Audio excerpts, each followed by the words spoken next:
For me, Arsenal was in low gear because that last season they started strongly. What happened in the end? I personally agree with that, but that's only because me and Jess were actually talking about that the other day, and she was like, "I think we're going to start a lot slower this season, win, but start a lot slower for this reason." So, can I say something on that?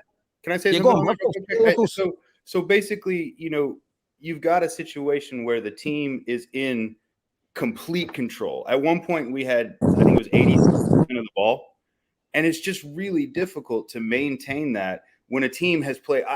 I swore I was watching a Mourinho style low block, park the bus team. There was at one point where Johnson was 20 yards behind the midfield stripe, playing 11 behind the midfield stripe. That's hard to break down. You can only pass back and forth for so long before your players are going to have some kind of mental lapse. And when they do, a quick counter can rip you apart, especially when all of our team is right at that midfield stripe. There's no offside on that side of the ball. So, we were easily countered. They scored. It's a defensive lapse off of a turnover. Those are going to happen when you have 9/10 of the possession of the ball. So we need to be more ruthless, and that's what I want to see out of Arsenal is put shots on goal, take chances like Saka did, take chances like Nketiah did, take chances like Declan Rice did. Matt Turner made an amazing save. Otherwise, that is 3-0.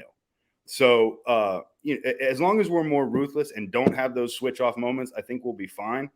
But the criticism in week one is so overblown, and we do live in the engagement area where X or Twitter or Sheeter or whatever you're calling it now is paying for engagements. So get ready for the poop talking merchants to be out in force. Mate, it's with people. I've seen people go, I don't have enough impressions yet. And I've seen a guy I follow, legit. His tweets have changed in the last week since he said he couldn't earn money from tweets. The way he's tweeting now, like, you've never tweeted like that before. He's using words I've never seen him use. I'm like, yeah, people are pulling their pants down. I'm gonna go back to the super chat in a minute. Young Samuel's here. He was obviously at the Emirates Stadium today. You right, mate? Yeah, Terry, you know what? The first half was like last season where we were absolutely brilliant. Dominated the game. Forest couldn't get near us. And the first half showed why we're one of the best teams in the league, if not one of the best teams in Europe, and why we should be considered contenders. Second half, Terry, it was quite obvious to tell we took the foot off the gas. As someone mentioned in the super chat earlier, last season the player was like, we went 150% throughout the first half of the season. Maybe that's lingering in the minds a bit, not to go full energy, but it's just complacency today. If you want complacent, a 4-0, 5-0 win today, Terry. Obviously, as of right now, I'm being a bit reactionary, but the goal difference, yes, I know it's early in the season, but we're 2 down on City. But as you said, as long as you got the 3 points, you got the 3 points. As to Timber as well, it does not look good. It was a non-contact injury from what I saw, where no one was around him and he just went down. So hopefully, at best, he can only miss the Crystal Palace game. He got kicked at the end of the first half, bro. He got kicked at the end of the first half when he got his yellow card. So I didn't see the kick. So you guys saw it better than me. But it's harder when you're at the game. You don't see everything when you're at the game. Yeah. But also, I want to give a shout out to Martinelli and Saka, not for their attacking play, but defensively. Every time Forest got in the attack, they were running, tracking down, tracking back, tracking the ball down and win the possession back. And I just want to see the distance covered by those two today. And to win league titles, you need those two players. You need these type of players where they're willing to put the body in line and run to the ground to get the win. But I'll see you soon, Terry. Yeah, all right, bro. Take care. Enjoy your day, young Samuel. It's weird seeing these young'uns that come on the show suddenly start growing up and looking older. I remember when he called in when he was like 15, 16. He looks like a young man now. But it's been like 4 or 5 years since we've been doing this. So, yes, people get older.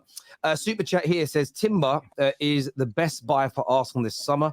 Hope he is back soon. First half, good. Second half, utter crap. When Timber dropped, Havertz is crap. That's from the 7-inch destroyer. Is that even big enough to destroy? I don't know. Maybe girth is probably more important than the length. But the point I'm making is, I don't know. It's his username. Kai Havertz today, boys. I want to go to you first, Nathan, on this. Was he crap today, Kai Havertz? I wouldn't say he was crap. I think he was average. I think there's this whole thing about Kai Havertz where we're all going to judge him of what he's done at Chelsea and how bad he was at Chelsea. And I feel like every single game, where there's fail comps being made at every mistake he does, or MLS challenges, things that are irrelevant. So for me, I'm just trying to be objective. I'm trying to give him a fair opportunity to kind of show us what he can do. and I'll judge him based on what he's done in an Arsenal shirt as opposed to what he does or what he had done in the Chelsea shirt. And I feel like everyone's kind of holding on to that Chelsea flop kind of stigma that he's been signed with, and I don't think that's going to be beneficial to us in any shape or form. So today he had good moments or decent moments. He didn't do anything exceptional. He wasn't a standout, but he needs to grow and we need to see more from him. And that should be the expectation of a 65 million player and a player that's coming to improve us, to help us compete for a title. That has to be the minimum expectation, that he becomes an integral part to the squad or somebody that actually adds something, whether that be off the bench or, the games where he's asked to start. I have to massively disagree with everything that was said, because one thing that the thing is the nuances in football that people don't look at. Movement off the ball is the key to opening low blocks. What Havertz does and the positions he finds himself in draw defenders out, giving other players the ability to find space. And that's what Havertz is going to do time and time again by going in between the lines and drawing centre-backs out. The only problem with Havertz is people don't see him as a threat yet. That's the one thing he needs to change. He needs to maybe get that goal, maybe get a couple of goals under his belt, and teams are going to start looking at him the same way they look at Trossard, the same way they look at Nketiah, the same way they look at someone like Martinelli. The problem is, because of the Chelsea perception of him not being able to score like over 10 goals a season for the past 3 seasons, is why defenders are probably not looking at him. But if he keeps getting into those positions in this team with the confidence that Arteta is going to instill into him, he's going to be bagging 10-plus goals because of the positions he's finding, or he's going to become the facilitator for Saka to score beyond double-double and Martinelli to score beyond double-double. So that's how I see it. We're going to play him as a creative midfielder. We're going to play him as a creative mid. Right, Dev, I'll come to you in a second. Sorry, what was your question, Nathan? I never said he had a bad game. I never said he was poor. I just said we need to see more from him. Did you think he was exceptional today? Did you think he stood? Not exceptional, but I think... Because I just thought he had an average game, which is done what the game needed, but he didn't do anything that made us take note of him as being a standout performer in that, as if to say he was an older guard, for instance, today. I thought he did okay. But that's not his job. I feel like when this is the problem, like the same way when Havertz was brought in or Kudus comes in or anyone, people are going to expect them to do what Granit Xhaka was doing. What you've got to understand is players are different. 65 million souls, yes. It doesn't matter. Who cares? He can cost 500 million for if Arteta's asking him to do a job, he's got to do that job. And that's what Arteta wants from 65 million. It doesn't matter what we want. We as fans do not dictate how this team plays. It's Arteta. And what Havertz is doing is exactly what Arteta expects of him. Create the opportunities. This is the problem. People don't look at the nuances. People don't look at off-ball movement because it's not fancy. And it's the same way that some guy before said Declan Rice isn't technically good at football. It's like, what are you looking at? So everyone's going to look at football in a different way. Arteta expects the off-ball movement to be there. Havertz, even against Man City, was the reason why we broke their deadlock of keeping the possession. He was the one who went in and made the tackle on Ruben Diaz, and that broke their pattern. And that's what you're going to see from Havertz. He's not going to be the guy that's going to take the starlight. He's not going to be in the spotlight all the time because he's not the goal scorer. He's going to be the guy who off the ball facilitates, and that's what you're going to start seeing more of him. Sorry, Dev, you were going to say something a few moments ago. I was just saying, for the first 25 minutes of the match, the left side of the pitch was completely non-existent anyways. So, for the first 25 minutes, when everybody thought that we were playing slow and playing down to the level of Forest, we were completely right-sided. It was Martinelli breaking down and Havertz getting the ball to Martinelli that kind of opened up the entire pitch. So, again, it's week one. It's week one, and we won. Be happy. Take the 3 points, learn from it, and watch film. Because honestly, I hope Arteta is literally showing them West Ham last year, Liverpool last year, and this match how it got too close, because we need to get the third goal. And Havertz is going to score goals for us, but he's going to also be a creative midfielder that is excellent in hold-up play. He's an excellent hold-up player. So if he can get the ball and then turn around and distribute to other people, he's going to, just like Saul said, he's going to play his role. That price tag is always going to affect what people think about him, and fantasy and so rare and all these other things have changed the way people think about players. He was fine today. He was by far not our worst player, and he wasn't our best. So, was it a 6.8 performance? Yes. Was it a 9 performance? No, but we won. Move on. Yeah. I totally agree. This here says, I think there's too much emotional assessment being made here. The one to blame is Arteta. He's too conservative after Leeds, and oh my, who thinks Havertz played bad is a fool. No disrespect. Thank you for that super chat, bro. He was actually more attacking this time rather than concerned. He needed to bring Gabriel on when we went 2-0 up. It's the first time he's not gone defensive after taking a lead. I hear you. This here says Partey gets turned too easily on the counter and leaves the right exposed. Happened at City and happened a few times near the end today. But that's probably why you just got to kill these games. Well, I was actually watching it. Up until that goal, I was sitting and thinking, you could probably do this in so many games this season where you start with Partey as a right back on the screen, but he inverts into the middle. But when you're out of possession, Rice goes into the 6 and he drops back. As long as you kill teams off, I think you can do this, especially against that bottom 6, bottom 7 teams at home. I think you've got no problem with doing that, really. I'm asking everyone to like... Sorry, I'm not asking everyone to like Havertz. I don't either, but I don't make emotional assessments. He could have had 2 assists today easily. It's also very, very true indeed. In terms of Declan Rice, Brandon, what did you make of his performance today? You know, very close to scoring, controlled the midfield. You know, he had pretty much 80% of the ball in that game. What was your thoughts on Rice's debut at the Emirates? Yeah, he looked very comfortable, Tel.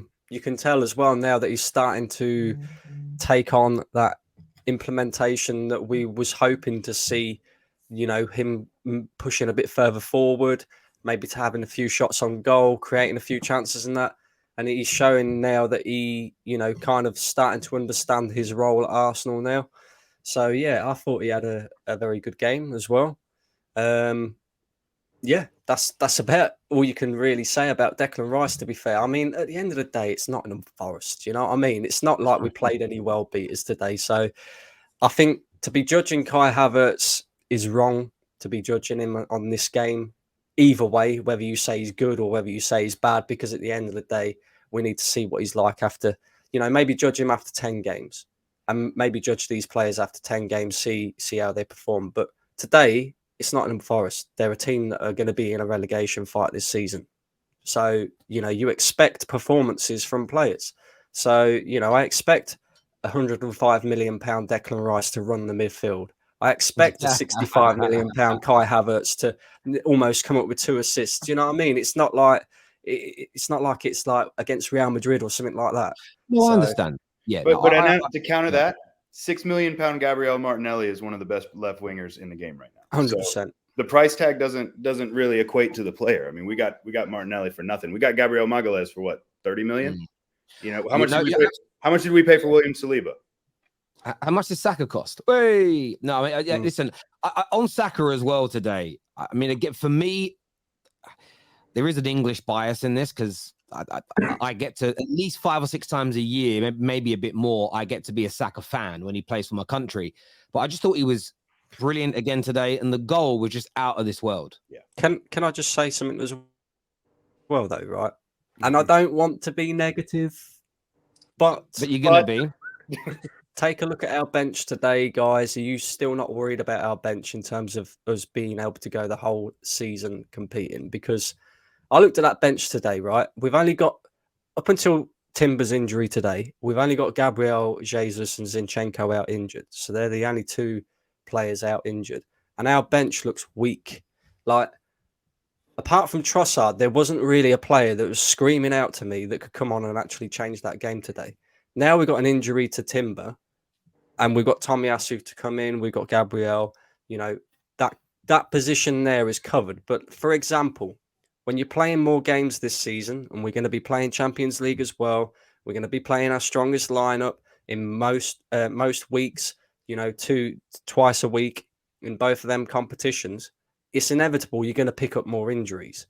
So in the end, some of these bench players are going to be relied upon. And I just look at our bench and I don't know. Like Fabio Vieira, really? Jorginho, he did okay. He'll do okay. He'll do a job, I suppose. You know, but then when you look at the striker's position, I don't know. I really don't know. There are only 3 players on this team that are irreplaceable, and that's Odegaard, Saka, and Saliba. So those 3 players are the key to this season. Where we need cover is for Bukayo Saka. Leandro Trossard can cover Gabriel Jesus. Obviously, Eddie Nketiah can cover Gabriel Jesus. Trossard can also cover Martinelli. So I think that we've got cover in certain areas. I don't 100% agree because I thought Tomiyasu was brilliant today, and he's also has played center back and right back. He's also very injury prone, though, mate. Very injury prone, and also rumored to be headed off to Serie A. So, you know, I do think that there is some room to improve the squad in certain areas. But if we're looking for like any kind of starting level players, like if you're looking at a Chouameni or some of these other names that I've seen like ridiculously linked to this club, I don't feel that you're going to see a signing like that. Terry, you know, if you guys can pull off Amrabat, that's an amazing signing for you because it's just been confirmed by Fabrizio and Man United are now making official contact with Bayern over Pavard. The Amrabat one is going to happen when another midfielder goes. I don't know. Pavard, I'm in an R in about. He did score that screamer at the couple of World Cups ago, didn't he? The outside of the foot bender into the Roberto Carlos type goal. Yeah, maybe he can do that for us. I don't know. We'll see what happens with it. But to answer Brandon's question, I feel really strong about our overall roster. I don't think Vieira is a deputy for Odegaard quite yet. So yeah, I'd like to see some strengthening. But ultimately, the real place where we need cover is for Bukayo Saka. If God forbid he goes down for any reason, I don't see Reece Nelson being he's so good and influential when he's clutch as well. And I said it before, Saka's world class. Some people don't want to see him prove it before they admit it. I get people want to see the proof, but he's just one of those players where it's like, yeah, he's going to prove it though.